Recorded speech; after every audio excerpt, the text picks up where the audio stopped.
Corre el año 1337 antes de nuestra era. Egipto está de duelo. En el Valle de los Reyes, los artesanos se afanan para preparar una tumba provisional. A la edad de 19 años, el faraón Tutankamón ha muerto.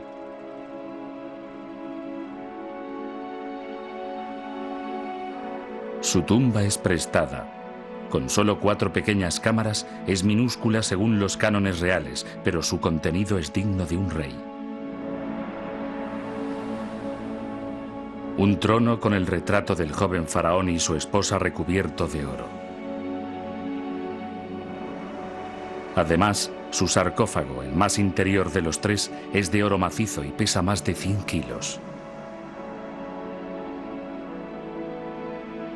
La máscara que cubría la cara de la momia está considerada una de las más bellas obras de arte nunca labradas en este metal precioso. El tesoro de la tumba de Tutankamón, el único descubierto intacto en el Valle de los Reyes, es solo un destello de lo que debía ser el antiguo Egipto durante su fabulosa edad de oro.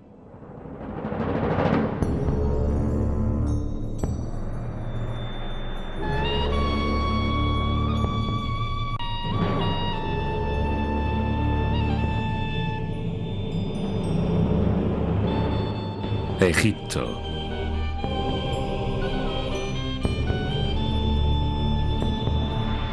La Edad de Oro egipcia.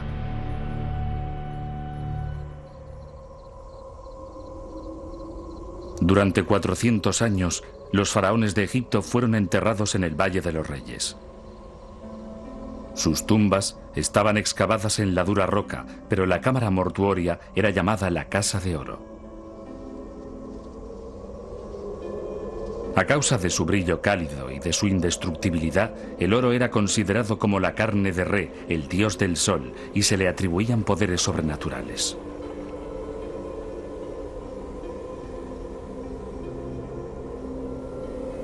El faraón era considerado hijo del sol, un dios vivo. Siendo pródigos con el oro, la carne de los dioses, los egipcios creían asegurar al faraón la vida eterna.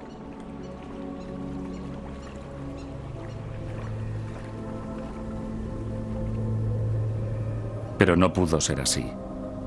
La mayoría de las tumbas, llenas de tesoros inimaginables, fueron abiertas en la antigüedad y las momias desaparecieron.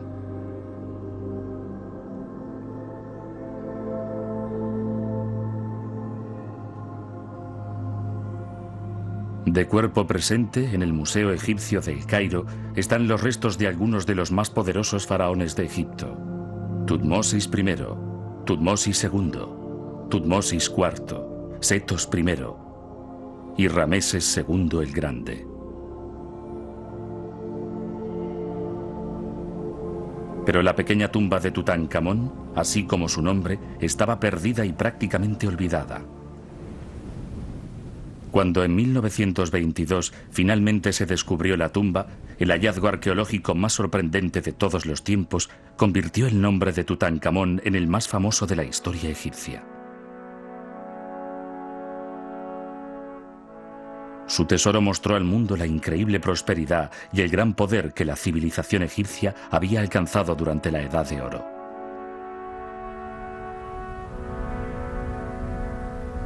Envidiado por su riqueza, Egipto tuvo la suerte de poseer un abastecimiento prácticamente inagotable de oro, extraído de los desiertos situados al este del Valle del Nilo y sobre todo de Nubia, hoy Sudán. El oro era casi tan común como el polvo.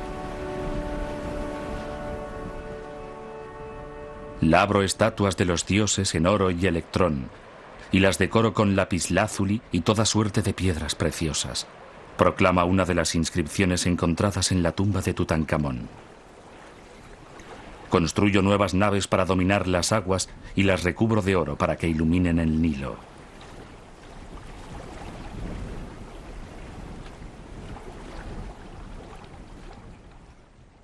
Tutankamón fue uno de los 14 reyes de la 18ª dinastía egipcia. En el año 1552 antes de nuestra era, Amosis I fundó el Imperio Nuevo, que se convertiría en el mayor imperio nunca visto en el mundo hasta entonces. En su momento culminante, el área de influencia de Egipto llegó por el norte hasta Siria y por el sur hasta el centro de Sudán. Pero antes del reinado de Amosis no podía hablarse de imperio. Durante 100 años, Egipto había estado bajo el poder de unos extranjeros.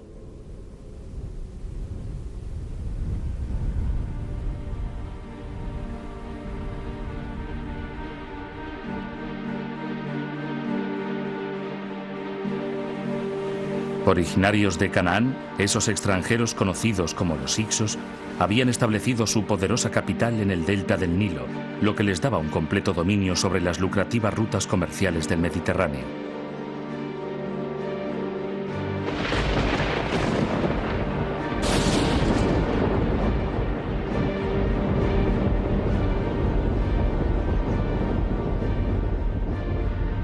Los Hicsos tenían una gran ventaja sobre los egipcios: una tecnología militar más avanzada.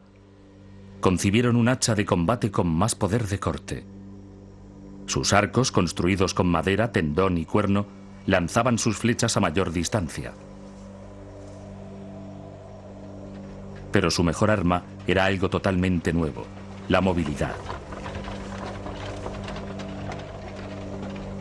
Con carros tirados por caballos, los Hicsos podían moverse a mayor velocidad que los egipcios, enarbolando sus armas con fuerza mortal.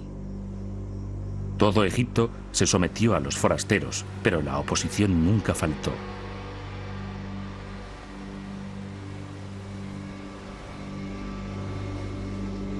En Tebas, al fin, una familia de gobernantes locales que se consideraban a sí mismos los auténticos reyes de Egipto se rebelaron. Uno de ellos, el rey Seqenenre-Ta, pagó su osadía con la vida.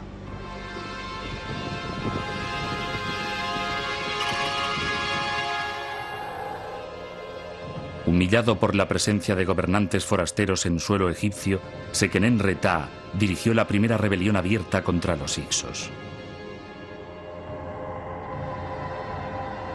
Después de su muerte, su hijo Kamose prosiguió la lucha.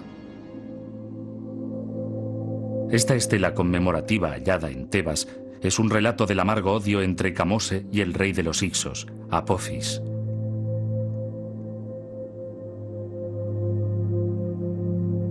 Mientras el gran Amón lo tolere, no te dejaré en paz, promete el egipcio a su enemigo. No permitiré que pises los campos sin estar encima de ti. Oh, tú, de corazón malvado, asiático vil, beberé el vino de tu viña, devastaré tu morada, cortaré tus árboles.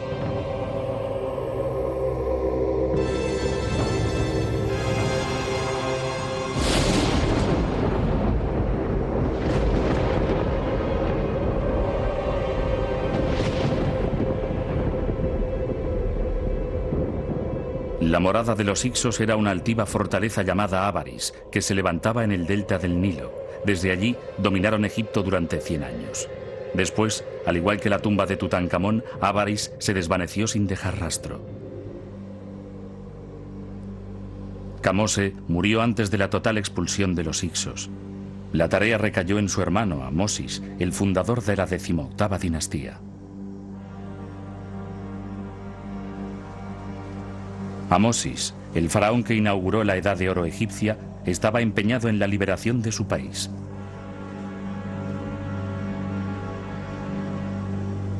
Decidido a vencer al enemigo en su propio terreno, Amosis adoptó algunas de las armas técnicamente superiores de los Hicsos. Pronto aparecieron en el campo de batalla carros egipcios tirados por caballos.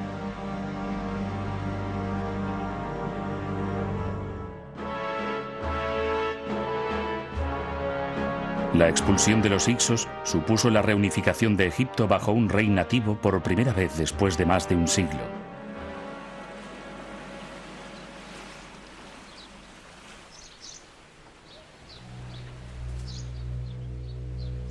El oro era el producto más buscado en el mundo antiguo.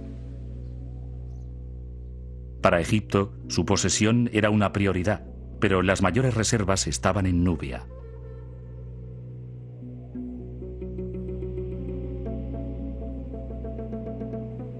Con sus fronteras septentrionales aseguradas, el faraón Amosis se volvió hacia el sur para vengarse de los antiguos aliados de los Hicsos, el reino de Kush.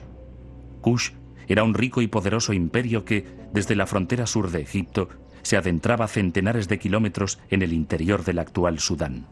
Su capital, Kerma, era la mayor y más antigua ciudad de África fuera de Egipto. Decididos a anexionar Nubia a su imperio en expansión, los egipcios siguieron una política deliberada de asimilación. Llevados a Egipto como rehenes, los hijos de los gobernantes nubios eran instalados en el palacio y educados junto a los hijos del faraón. Allí aprendían la lengua egipcia, vestían ropa egipcia e incluso adoptaban nombres egipcios. Una vez adoctrinados, regresaban a su país para servir en el gobierno colonial.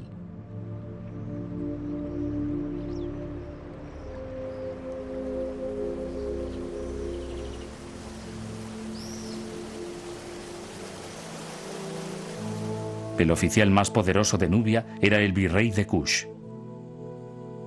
Su misión consistía en ocuparse del flujo constante de los valiosos recursos de Nubia hacia Egipto, lo que se reflejaba en uno de sus títulos: el supervisor de las tierras del oro. Amenhotep III, el noveno faraón del Imperio Nuevo, fue quien recogió la mayor cosecha de la Edad de Oro.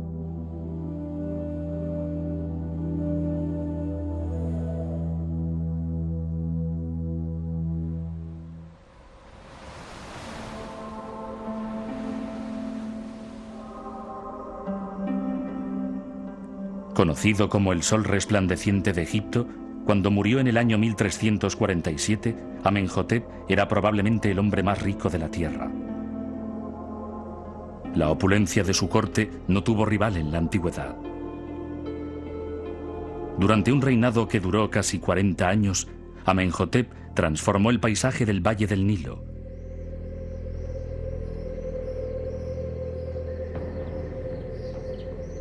Construyó un nuevo y espléndido templo en Luxor, realizó importantes adiciones al templo de Amón-Re en Karnak y levantó centenares de estatuas, entre ellas los colosos de Memnón en Tebas.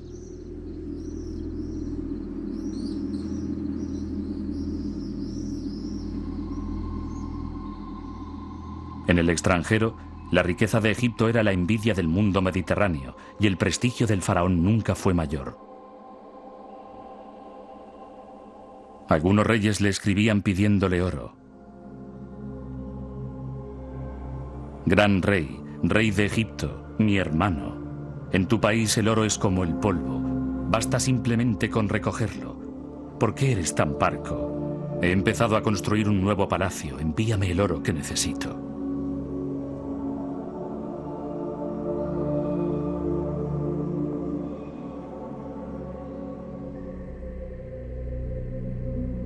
Pero durante la era imperial entró más oro en Egipto del que salió. Incluso llegó a los que servían al faraón.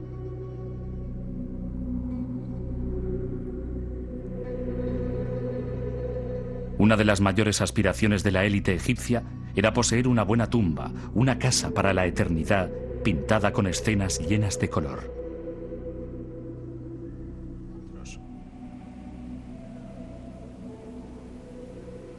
La sepultura mejor y más grande del Valle de los Reyes pertenece a Setos I.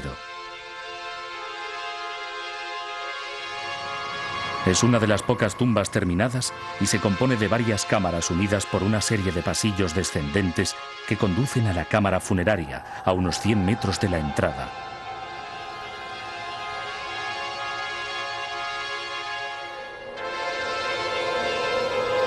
La excavación de una tumba duraba, por regla general, unos 2 años. La decoración podía durar aún más tiempo.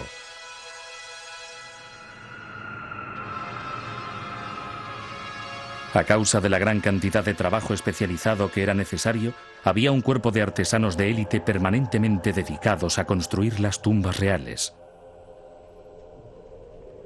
A unos kilómetros del Valle de los Reyes había un pueblo amurallado que los antiguos egipcios llamaban Sede de la Verdad y que actualmente se conoce como Deir el Medina. El pueblo cobijaba albañiles, escultores, dibujantes y carpinteros, oficios que se transmitían de padres a hijos.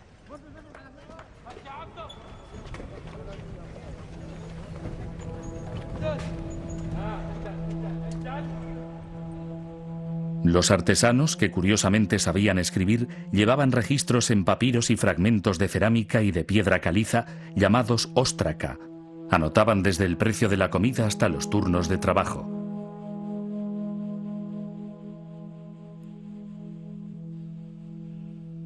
Los registros muestran que formaban una comunidad acomodada, lo que también se desprende del tamaño y la calidad de algunas de sus tumbas. Pero a pesar de la prosperidad que reinaba en el país, en el horizonte se levantaban nubes de tormenta.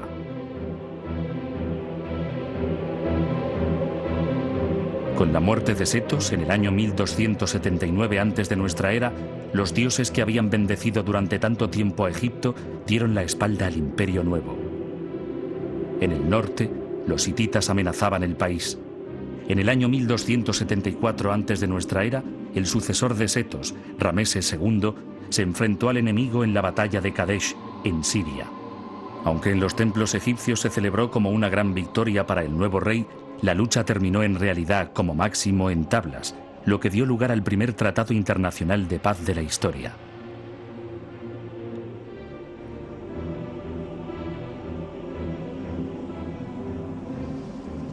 La batalla de Kadesh fue el comienzo del fin de la edad imperial.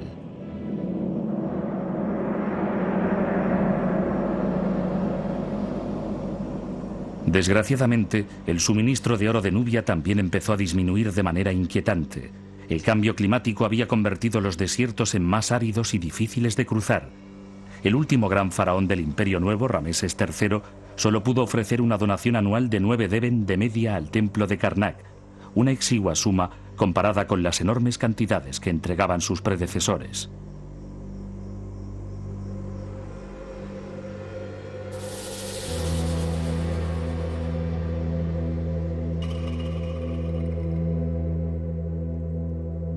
Pero algunos egipcios encontraron un seguro yacimiento de oro. Por la noche, obreros que durante el día servían fielmente a sus faraones se dedicaban a saquear las tumbas reales. Esta transcripción de un juicio nos ofrece la sorprendente confesión de un albañil llamado Amennufer. Abrimos el sarcófago exterior y el interior y encontramos la noble momia del rey. De su cuello colgaba un gran número de amuletos y ornamentos de oro. Robamos muchos objetos y los repartimos entre nosotros. 20 deben de oro para cada uno. Después quemamos la momia.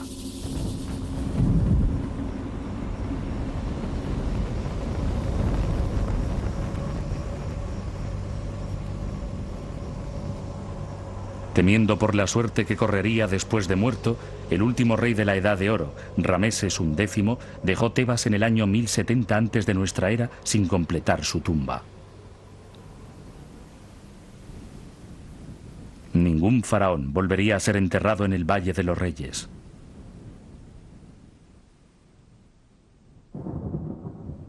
Irónicamente, la mayor amenaza para las tumbas ya no provendría de los ladrones, sino del gobierno de Egipto. En medio de una gran agitación política y económica, la autoridad central se quebró y Egipto se dividió en dos.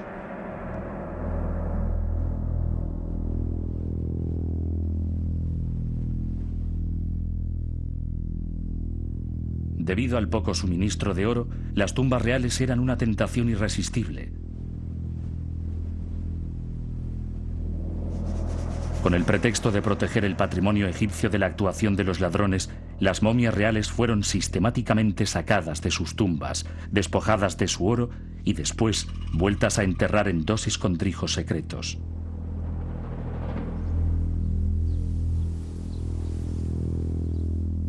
Habían de permanecer allí durante 3000 años, hasta que fueron descubiertas a finales del siglo XIX y sus cuerpos llevados al Museo de El Cairo.